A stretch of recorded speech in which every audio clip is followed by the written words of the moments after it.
Vai veģetāra diēta ir veselīga? Veģetārs uzturs, manuprāt, var būt ļoti krāsains, ar šķiedrvielām bagāts, ar antioksidantiem bagāts un pārsvarā veselību veicinošs. Zinātniskie pētījumi rāda, ka veģetārs uzturs var uzlabot sirds asinsvadu sistēmas veselību.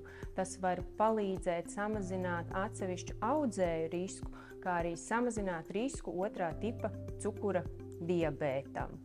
Taču, ja mēs ar veģetāru uzturu saprotam makaronus, kartupeļus, čipšus, maizītes, tad šāds uzturs, protams, iepriekš minētos uzlabojumus mums nedos.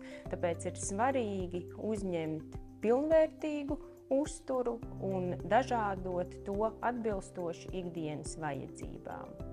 Bieži vien satraucas, ka veģetārs uzturs būs nepilnvērtīgs, tajā trūks dzelzs vai olbaltumu vielu vai kādu citu uzturu vielu, taču patiesībā, ja tas ir pārdomāts un mēs varbūt papildus uzņemam kādas no šīm uzturvielām, veģetārs uzturs var būt krietni veselīgāks par tā saucamo visēdāju uzturu.